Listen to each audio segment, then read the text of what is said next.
Hello and welcome to this part 4 of the C++ crash course. As a reminder, this crash course is not meant to teach you everything there is to know about C++. It's really meant to catch you up on how things work in modern C++. This is part 4 of the crash course. We had part 1 on basic types in C++, part 2 on objects, and part 3 on functions. This part 4 is really to talk about how do we deal with C-style interfaces whenever we write things in C++. And one of the reasons why we have to deal with C-style interfaces from time to time is because C-style interfaces are much simpler than any kind of object-oriented interfaces. And because of that, C ends up being the common denominator to every single interface there is out there, because C deals with raw memory, and at the end of the day, anything that we represent is going to be raw memory. And what that means is that whenever you want to interface things together, the common denominator between all of the things is always buffers that are sitting somewhere. And that's why, from time to time, we have to deal with C-style interfaces. It's in particular true whenever we have to deal with networking and file IOs and things of that sort.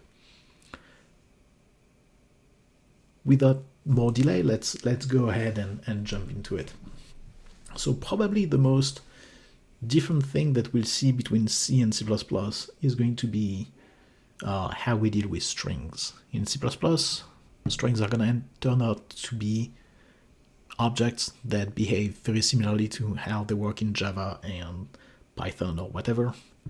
But strings in C++, the strings in C are actually a very C-like thing. Let's see how that works.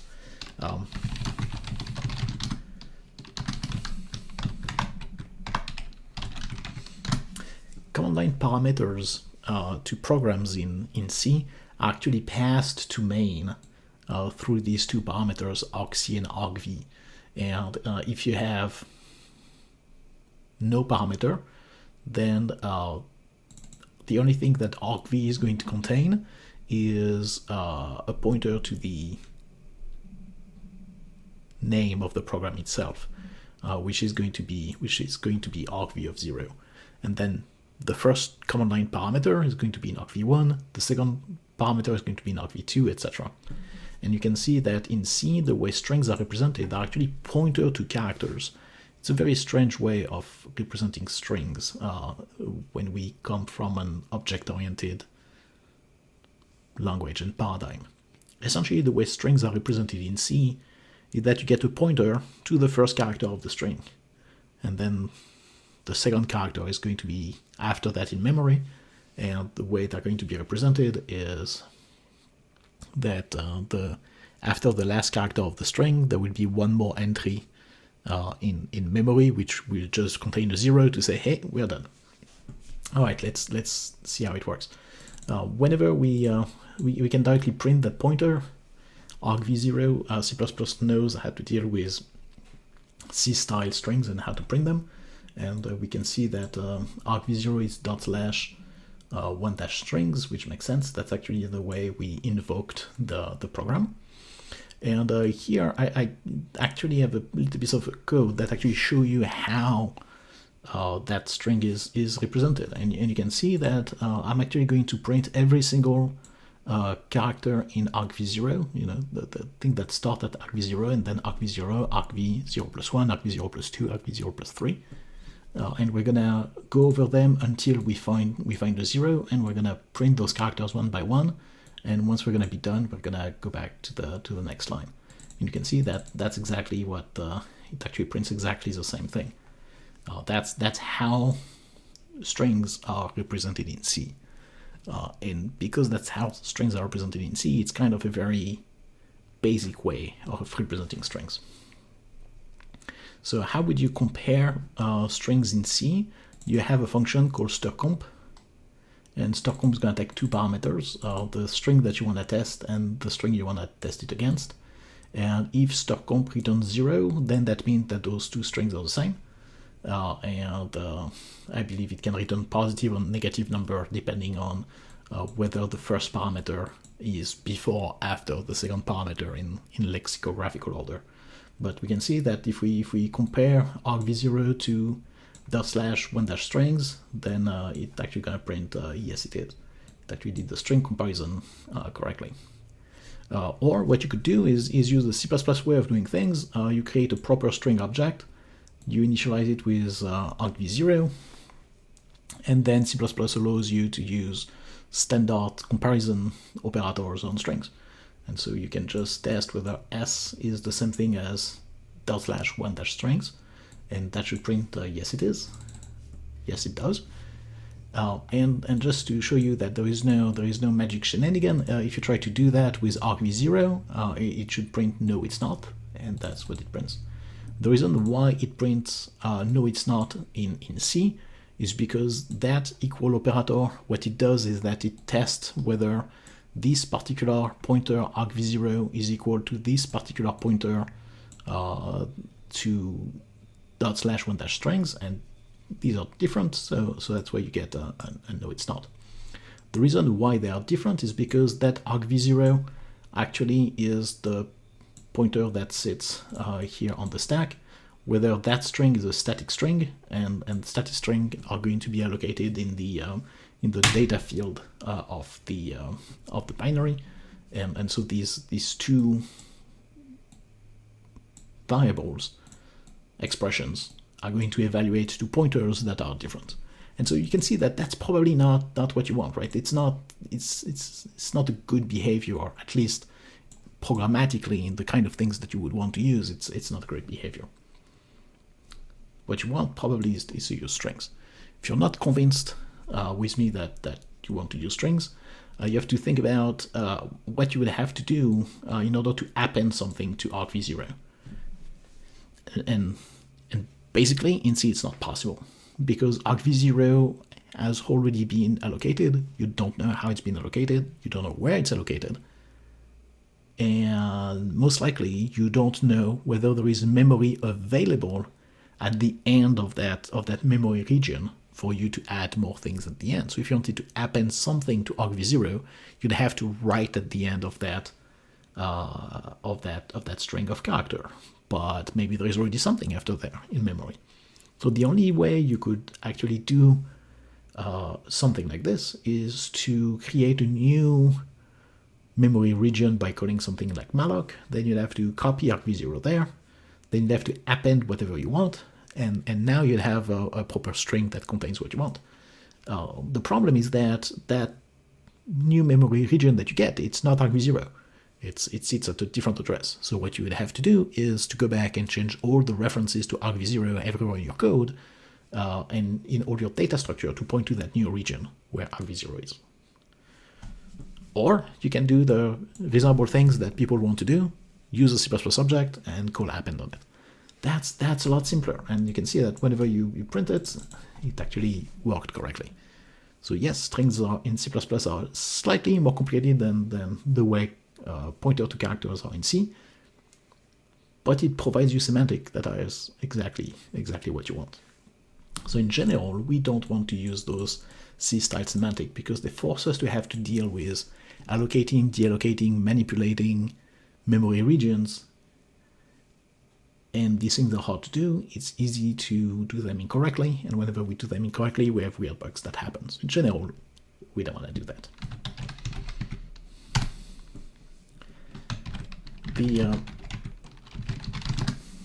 The second case of why you probably don't want to have to deal with C-style things is what happens whenever you try to parse string into something else.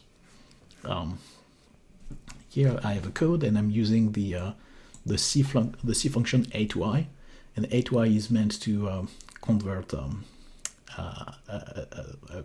pointer to a character, so a C-style string into an integer, and we can see what happens whenever we invoke it. Here I pass the string 12 as a parameter, and whenever I call a to I pass it the first parameter on the command line, and you can see that it did read 12 correctly, and so that's good. And later on, we'll do the same thing in C++ using proper like string type things. So you can see that, okay, it did what we wanted it to do. That's great. Let's see what happens if we pass 0. If we pass 0, it still works. If we pass negative numbers, it still works. What happens if we pass nonsense data, something that's actually not a number? That's where we start seeing that, that there is bad thing that happens.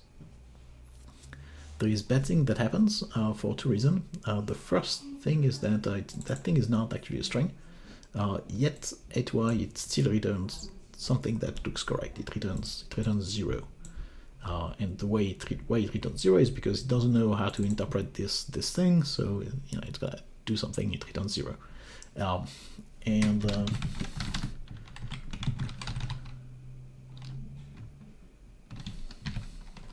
and we can see that it does strange thing in other cases as well, right? Like if we have a number followed by some letters, it's still gonna pass those things somewhat correctly. You can see that whenever we pass nonsense, the C++ way of converting things with S to I, it's actually going to catch that there is something not right, and it's going to throw some kind of an exception to notify us of that. So can we in C process those errors? Yeah, it turned out kind of. So in some cases, when things are wrong, C is going to set error no, and it will do that, for instance, whenever we pass a number that is bigger than can be encoded in a regular 32-bit integer. Whenever we do that, it's going to set error no. You can see that the number that it prints is not the same as the number that we passed, and actually it did not call error no. That's interesting.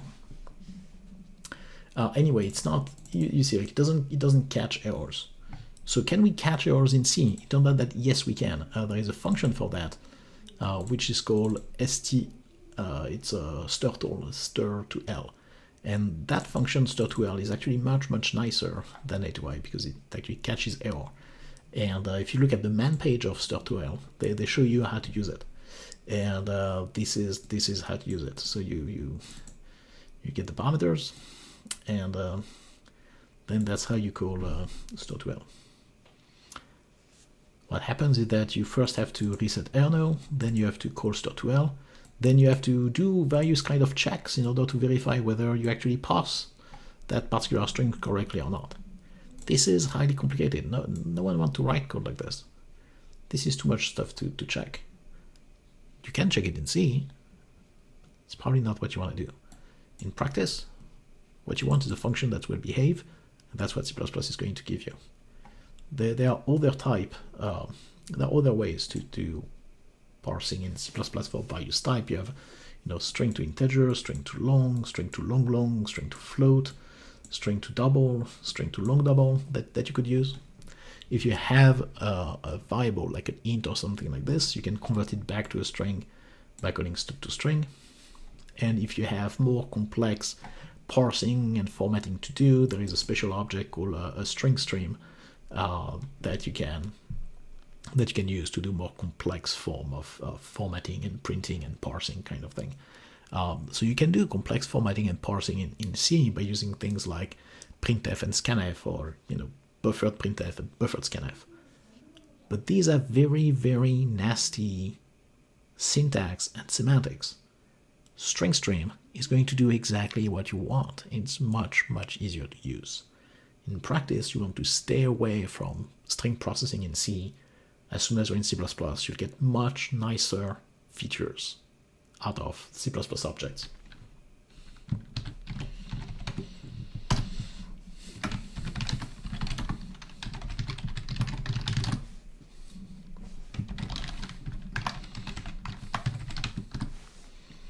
All right, let's talk about how you would interface with typical C codes. Typical C codes, whenever you have to move things around, they typically will use a structure, a format of representing things, which is giving a pointer and giving a length. And that's, for instance, the way the POSIX function write works. So if you want to write this particular message on standard output, what you will do is call write, tell it it's standard output, that one means standard output, give it a pointer to the beginning of the buffer that you want to print, and then tell it how long that buffer is. And so in something you have 9 letters in something, so that's why you have a 9 here. You could do that by calling a proper C function to compute the length of things. Sure, you could do that so that you don't have to manage that 9, but still that's a little bit annoying to use. And then you can flush the output and go back to the line by printing a new line character. So that's how that write function is, and you can see that that's how the prototype of write works. The way the prototype of write works, you take a file descriptor, that's what file or what channel you're printing to. You give a pointer to some buffer, which is where the data is, and then you're gonna say, okay, I want to print so many bytes out of that.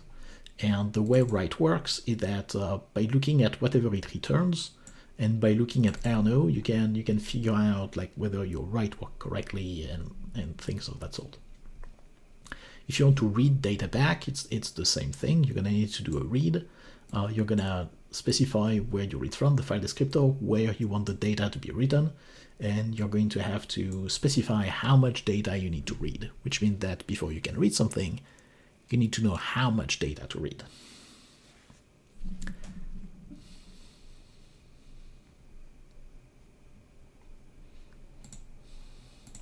You see those type of structure in C fairly often, where you'll pass a pointer to the thing that you want to get filled. For instance, a way of allocating memory in C is called POSIX memline, and it's help you allocate memory by choosing how that memory is aligned. And you can see that the way you would do that is you need to have a pointer that will store the address to that buffer.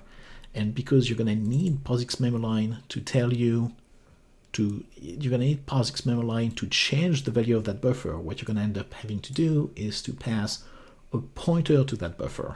And then POSIX memline is going to return some kind of an error code. And you're going to need to parse that error code in order to figure out whether POSIX memline worked the way you believe it should be working or not. We've talked about that before when you talk about function. It's a common thing that you see in C, where you will return something, but because you actually want to return 2 things, then you'll pass the other thing you want to return as a pointer to that thing, so that you let the function write it there. And so that's what it is. Like fundamentally, this POSIX memline returns 2 things. It wants to return some kind of an error code, and it needs to tell you where that memory was allocated.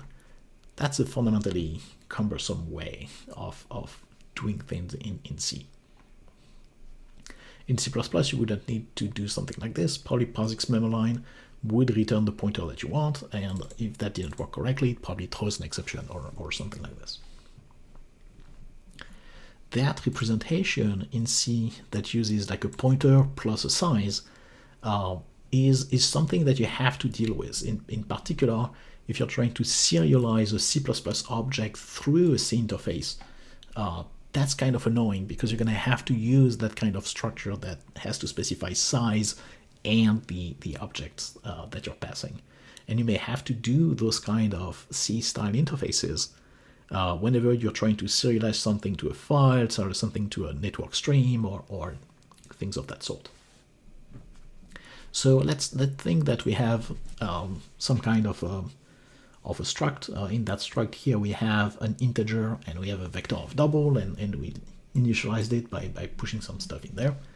The first thing that you're going to need to have in order to perform your write, if you want to do a single write where you push all the data at once, is that you're going to need a buffer to store all of that data. And first of all, that means you're going to need to know how big that buffer needs to be. So you're going to need to compute that by looking at what is the size of that X, and then you want to push the buffer, the vector itself. And the vector itself, you can't do a size of vector because that's going to tell you the size of the vector object, but It's not going to contain the underlying data that is stored in that vector. So you're going to need to encode the size of the vector, the number of objects that gets encoded, and then you're going to need to encode all of those things. So you're going to need some additional memory. You're going to need the size of one double for each entry of your vector. And so once you have the total length, then only at that point you'll be able to actually allocate those things. And how then are you going to write your data into that buffer? You're going to have to copy things in the buffer, and you're going to need to copy them like byte-wise. So it's a memory copy you have to do. And you can see that you have to copy things by writing them in a buffer. You have to manipulate those addresses. You have to remember that you want to pass things of the right size.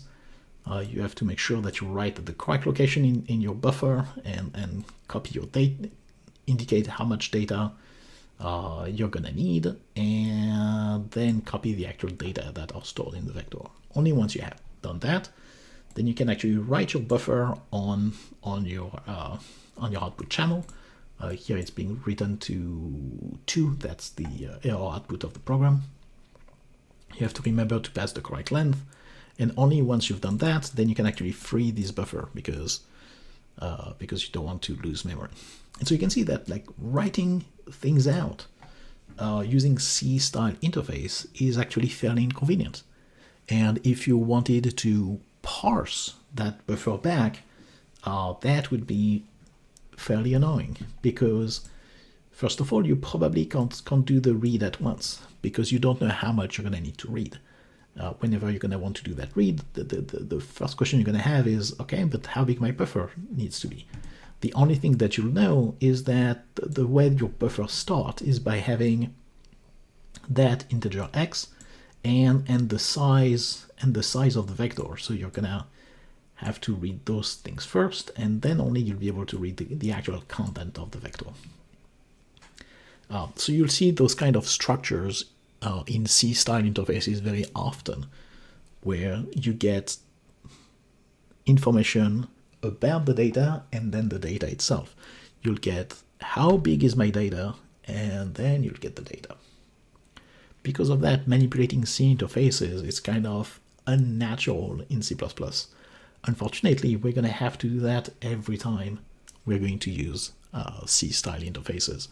That's going to happen in particular whenever we do communications on networks, write things to file, all kind of serialization, or talking to external libraries that do not share the same object paradigm as the library that we're using. So whenever you connect to like a Python interface or a MATLAB interface or something like this, most of the time you have to use these C-style interfaces that will define everything as here is a big buffer and here is how big that buffer is.